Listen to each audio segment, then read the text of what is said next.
Olá, eu sou o Johnny Ribeiro e moro em Itumbiara, cidade na divisa de Goiás com Minas Gerais. Participo aqui do Centro Espírita Semeadores do Bem. No Semeadores do Bem, nós estamos desde o dia 19 de outubro do ano passado com uma reunião presencial, depois de um período sem reuniões presenciais por causa da pandemia do coronavírus. E em paralelo a essa reunião presencial toda terça-feira, nós temos também, no mesmo dia e no mesmo horário, a reunião pública virtual que nós estamos fazendo desde o início da pandemia, em março de 2020. Hoje o estudo que nós vamos fazer é do capítulo 3 de O Evangelho segundo o Espiritismo, Há muitas moradas na casa de meu pai.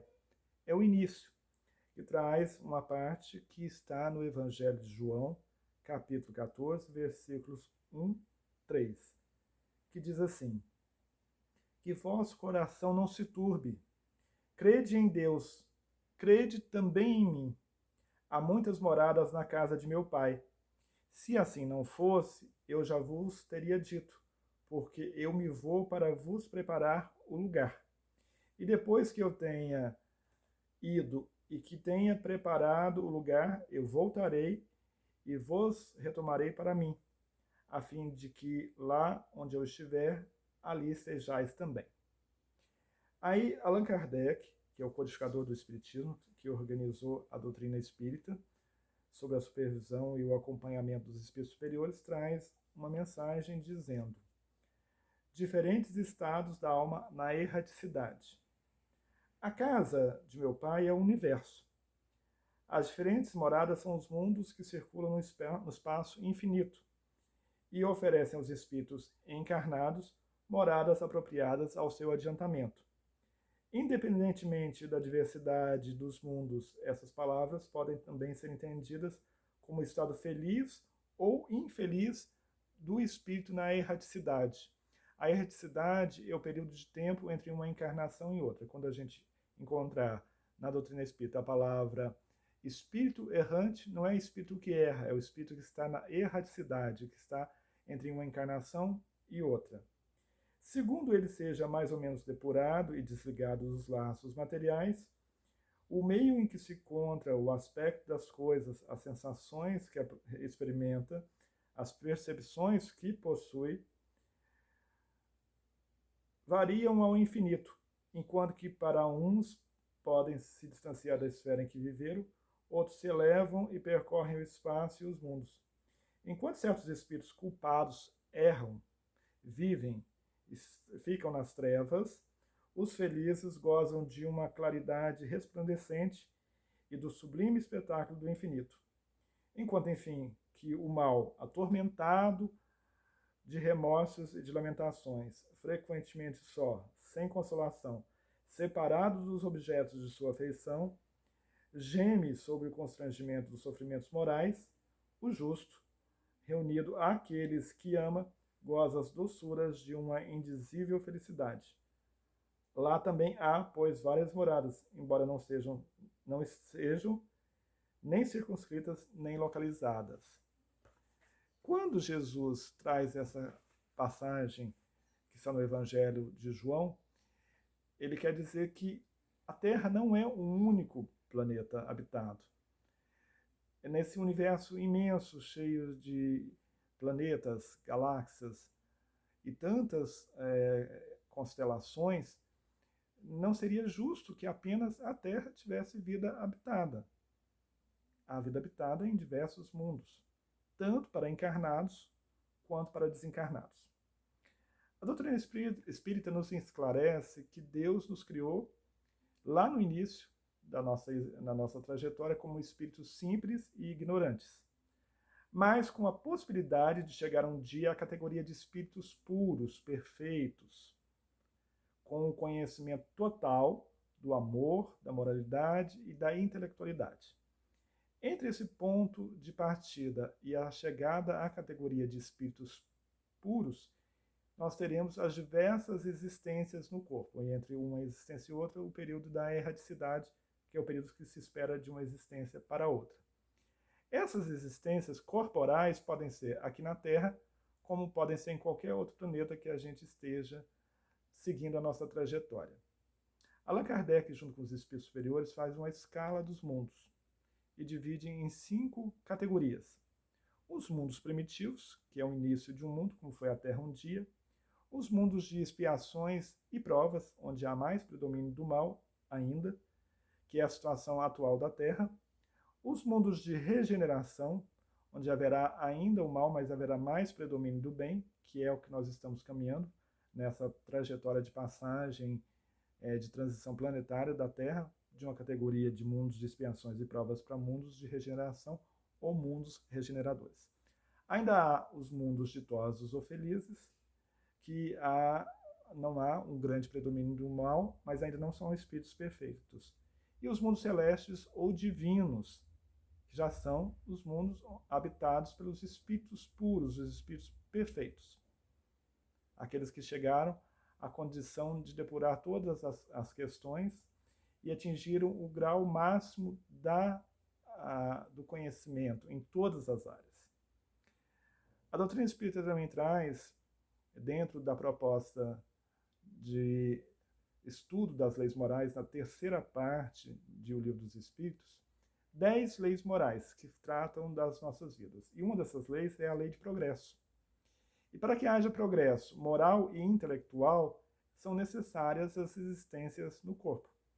Sendo necessárias as existências no corpo, são necessários mundos para que nós encarnemos.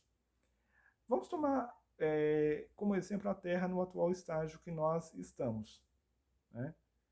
Que a Terra está num processo, desde 1857, em transição para mundo de regeneração, o que deve ser completado, segundo os espíritos, ao final desse milênio. No final desse milênio, nós já estaremos de fato no mundo de regeneração. Mas as pessoas dizem assim, mas como viver num mundo tão atribulado como o nosso atualmente? Mas é porque nós estamos passando por um processo de renovação. Os habitantes da Terra estão se modificando. E está havendo uma seleção natural daqueles que querem continuar sua trajetória, como daqueles que não querem ainda se modificarem. Aqueles que quiserem acompanhar o progresso do mundo, o que é lei natural, lei de Deus, seguirão aqui na Terra. Aqueles que não quiserem, que estiverem endurecidos, ligados ao mal, contrariando o ritmo novo que vai sendo imposto, trazido, consolidado aqui na Terra, e serão convidados a se reencarnarem em outros planetas e seguirem a sua trajetória. Então hoje, no momento que a gente começou uma pandemia, que vai completar 2 anos agora em março deste ano, que trouxe tantos aprendizados a partir de uma educação pela corrigenda, uma educação pela correção, uma educação para nos mostrar as coisas que estavam, às vezes, aos nossos olhos e nós não estávamos querendo ver, ou não tínhamos tempo, ou não priorizávamos essa possibilidade para a gente saber o que é essencial, o que é fundamental, o que é básico na minha vida. Foi necessário uma parada abrupta para que a gente analisasse o que realmente importa, né? Nós, como espíritos imortais em nossa trajetória, as famílias atuais que nós estamos, que nós fizemos um compromisso com elas e os nossos familiares conosco, o nosso trabalho profissional, que dá base também para um progresso e da nossa subsistência financeira, além da nossa realização pessoal e profissional, e o nosso trabalho de religiosidade e de espiritualidade, de religiosidade ligada a uma proposta religiosa, que no caso do espiritismo, além de ser uma proposta religiosa, também é uma proposta científica e filosófica. Então, a pandemia trouxe essa reflexão sobre o que realmente é essencial para nós. E como que nós desencarnaríamos se nós tivéssemos sido chamados? Quando a gente passa por um processo de doença, como a Covid, a gente avalia uma situação, por que a gente chegou ali, mas principalmente para que aquilo serve. E se nós tivéssemos que ir embora por essa doença, nós já estaríamos com as malas prontas. As malas prontas para ir significa se a gente não está com pendências, mágoas, ressentimentos, se a gente fez o melhor que a gente podia em relação a nós e às outras pessoas, se a gente se doou completamente às coisas ou se a gente fez meia boca. Eu passei por um processo de Covid no ano passado, em agosto de 2021, durante uma semana internado no hospital, num processo também de reflexão sobre todas essas coisas. Saber o que de fato importa. E qual o compromisso que a gente assumiu antes de reencarnar para vir aqui na Terra, para cumprir aqui, se nós estamos cumprindo corretamente ou não. Como foi falado aqui na explicação de Allan Kardec, há muitas moradas para os espíritos encarnados e há muitas moradas para os espíritos desencarnados. Nós que estamos aqui na Terra, nós temos junto a nós, no mundo espiritual ligado à Terra, espíritos que estão em colônias espirituais, em processos de aprendizado, outros internados em hospitais espirituais, um processo de reabilitação do perispírito, que às vezes foi lesado por algum motivo, ou passando por um processo de aprendizado moral. Outros estão em locais de mais sofrimento, como a gente conhece os umbrais, que são descritos nos livros espíritas, principalmente nos livros de André Luiz, como o Nosso Lar, e ainda há os espíritos que estão nas trevas. Num período de transição planetária, como está acontecendo, há uma grande quantidade de espíritos que reencarnam para ter uma nova oportunidade aqui, num processo de aferição, se eles continuarão a reencarnar aqui ou não. Então, a população planetária atual ela está acima da média. E as tragédias naturais, as doenças, mesmo as pandemias, elas vêm também para fazer uma seleção natural, como está explicado no Livro dos Espíritos, na parte dos flagelos destruidores. E também a gente tem que entender que nós já melhoramos muito em relação ao que nós éramos. Nós hoje estamos num processo de guerra, depois da invasão da Rússia à Ucrânia, em que uma grande parte da população mundial se posiciona contrária a uma nova guerra.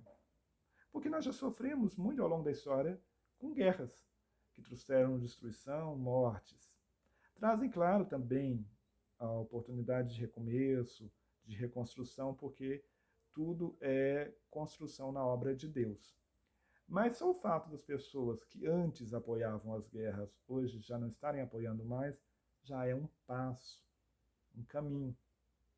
Quando diz que a sua vida no mundo espiritual será de acordo com o que você viver aqui neste mundo como encarnado, é porque se você tiver uma vida adequada, com uma conduta correta, fazendo o bem ao próximo, tentando construir o bem, tentando viver uma cultura de paz, quando nos chegar no mundo espiritual, nós estaremos com a consciência tranquila do dever bem cumprido. E faremos a nossa trajetória lá também até termos a oportunidade de reencarnarmos novamente. Mas os espíritos que estiveram ligados ao mal, que causaram contrariedades, que lesaram as pessoas de alguma forma, esses, se tiverem a consciência desperta ao desencarnarem, terão um sofrimento moral e uma solidão, para refletirem sobre o que fizeram e para tomarem novas decisões em relação ao que farão em próximas existências. Tudo na obra de Deus é progresso. Tudo na obra de Deus é continuidade. Tudo na obra de Deus é amor. Porque Deus é infinitamente justo e bom.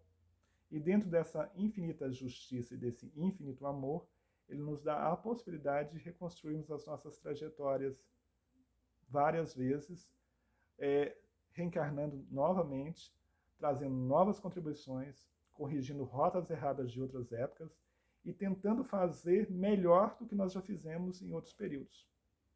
Nós já cometemos muitos erros ao longo da nossa trajetória como espíritos imortais. Muitas vezes por não conhecermos a lei de Deus. Outras vezes por conhecermos a lei de Deus, mas ainda não sabermos aplicá-la. E mais grave, às vezes, por conhecermos a lei de Deus, sabermos como aplicá-la, mas nos rebelarmos contra a providência, contra a divindade e fazermos coisas erradas. Por todas essas situações, nós seremos responsabilizados e arcaremos com as responsabilidades, mas de acordo com o grau de conhecimento que nós tivermos. Diz no próprio Evangelho de Jesus que a quem muito foi dado, muito será pedido. E aquele que tem conhecimento e age deliberadamente errado, esse tem mais responsabilidade do que aquele que age erradamente por desconhecimento. Porque quando você conhece a lei de Deus e vê a grandeza dela aplicada por Jesus, que é o governador espiritual do nosso planeta Terra, a gente quer seguir novos caminhos e corrigirmos as rotas erradas que nós fizemos em outras épocas. Porque provavelmente, ao longo da nossa trajetória como espírito imortal, nós já matamos, nós já nos matamos, nós já roubamos, nós já lesamos, nós já prestamos falso testemunho, muitas vezes não honramos pai e mãe, como os mandamentos pedem. Quando Jesus resume os mandamentos da lei de Moisés e de todos os profetas que vieram antes dele, anunciando sua vinda, ele resume em que amarás a Deus sobre todas as coisas e ao seu próximo como a si mesmo, colocando aí a regra do amor.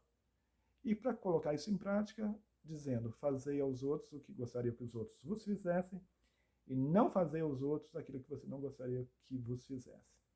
Porque aí tem a base do entendimento para que a gente siga adiante ao longo das nossas existências. Uma grande amiga nossa, Isabel Gervásio, evangelizadora, espírita de Uberlândia, no Triângulo Mineiro, dizia uma coisa uma vez que nos marcou profundamente. Ela dizia, Dione, Deus é tão infinitamente justo e bom que ele concede a nós, os espíritos trevosos, custosos, egoístas, orgulhosos, vaidosos, presunçosos, entre outros defeitos, ele concede a nós a oportunidade de colaborarmos, de cooperarmos na obra dele, e cooperando na obra dele, nós fazermos nosso caminho de volta. Então, essa é a grandeza de Deus, a confiança de Deus na sua criatura. Porque todos nós somos filhos e filhas de Deus. Às vezes, nós nos apartamos desta condição, nos desconectamos dessa origem divina e seguimos outros caminhos. Mas Deus está lá.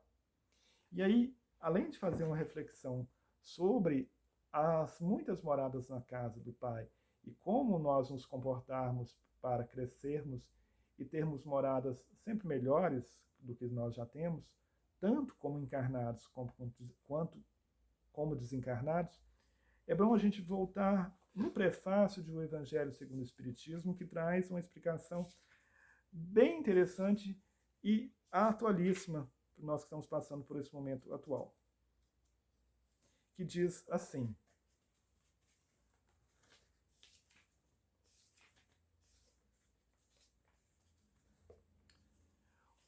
os Espíritos do Senhor, que são as virtudes dos céus, como um imenso exército que se movimenta desde que dele recebeu a ordem, espalham-se sobre toda a superfície da terra. Semelhante às estrelas que caem do céu, vêm iluminar o caminho e abrir os olhos aos cegos. Eu vos digo em verdade, os tempos são chegados em que todas as coisas devem ser restabelecidas em seu sentido verdadeiro para dissipar as trevas, confundir os orgulhosos e glorificar os justos.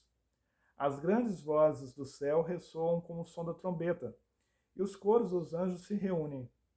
Homens e mulheres, nós vos convidamos ao divino concerto, que vossas mãos tomem a lira, que vossas vozes se unam, e que num hino sagrado se estendam e vibrem de uma extremidade do universo à outra. Homens e mulheres, irmãos e irmãs a quem amamos, estamos juntos de vós, amai-vos também uns aos outros, e dizei do fundo do vosso coração, em fazendo as vontades do Pai que está no céu, Senhor, Senhor, e podereis entrar no reino dos céus. O Espírito de Verdade. O Espírito de Verdade é um grupo, provavelmente coordenado pelo próprio Cristo, que veio trazer para Allan Kardec e as pessoas que o acompanhavam no processo de codificação da doutrina espírita, os ensinamentos que Kardec e o grupo receberiam aqui como encarnados para retransmitirem a nós. Então, o Espírito de Verdade vem prefaciar vem falar do que é essa obra, da proposta do Espiritismo nesse prefácio.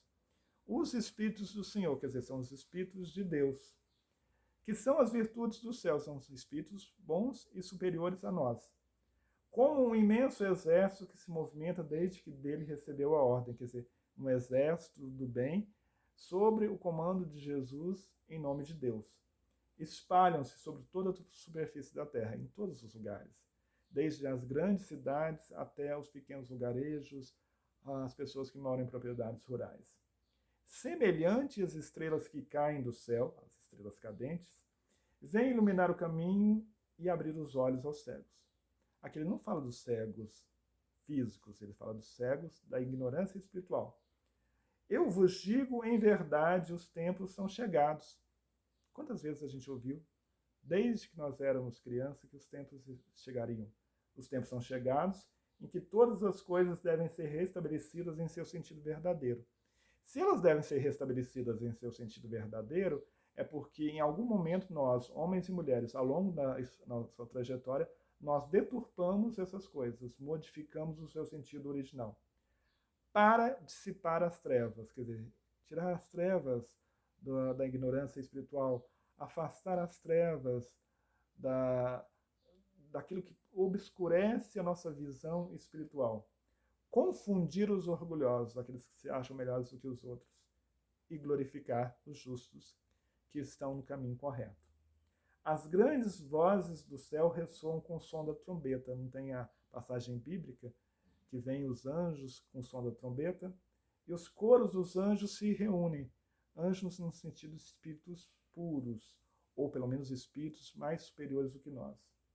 Homens e mulheres, nós vos convidamos ao divino concerto, que é um concerto regido por Deus e por Jesus. Que vossas mãos tomem a lira, quer dizer, um instrumento de trabalho. Aqui falando de um instrumento musical, mas poderia ser um instrumento como a enxada, ou como um arado, qualquer instrumento que signifique trabalho.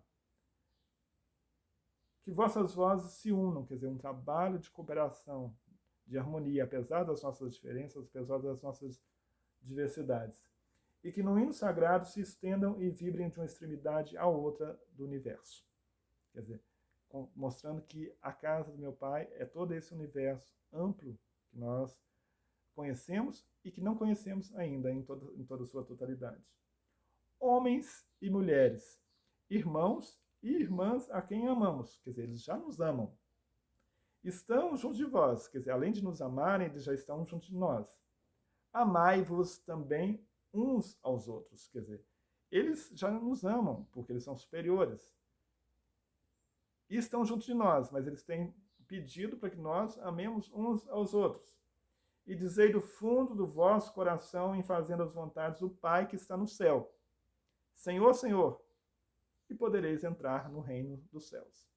É um chamado, uma convocação, um apelo, uma rogativa, para que nós estejamos nesse processo de mudança, de transição planetária que nós começamos na Terra.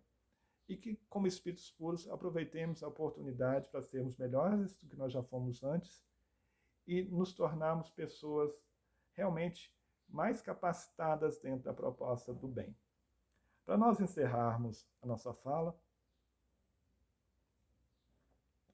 vamos trazer uma contribuição da música Tocando em Frente, de Almir Sater e Renato Teixeira.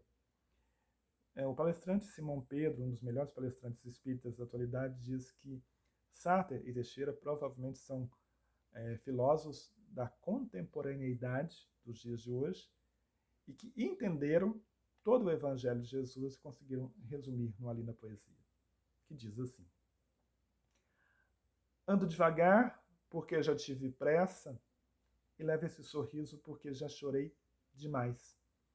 Hoje me sinto mais forte, mais feliz, quem sabe, eu só levo a certeza de que muito pouco eu sei. Eu nada sei. Conhecer as manhas e as manhãs, o sabor das massas e das maçãs. É preciso amor para poder pulsar, é preciso paz para poder sorrir, é preciso a chuva para florir. Penso que cumprir a vida seja simplesmente compreender a marcha e ir tocando em frente. Como um velho boiadeiro levando a boiada, eu sigo os dias pela longa estrada, eu vou, estrada eu sou. Conhecer as manhas e as manhãs, o sabor das massas e das maçãs. É preciso amor para poder pulsar, é preciso paz para poder sorrir, é preciso a chuva para florir. Todo mundo ama um dia, todo mundo chora. Um dia a gente chega, no outro vai embora. Cada um de nós compõe a sua história e cada ser carrega em si o dom de ser capaz de ser feliz. Conhecer as manhas e as manhãs, o sabor das massas e das maçãs. É preciso amor para poder pulsar, é preciso paz para poder sorrir, é preciso a chuva para florir. Gratidão por nós estarmos aqui na Terra neste momento, nesse imenso aprendizado que nós estamos tendo. Gratidão a Deus por termos reencarnado e estarmos cumprindo a nossa trajetória. Gratidão à vida por podermos seguir. Gratidão sempre.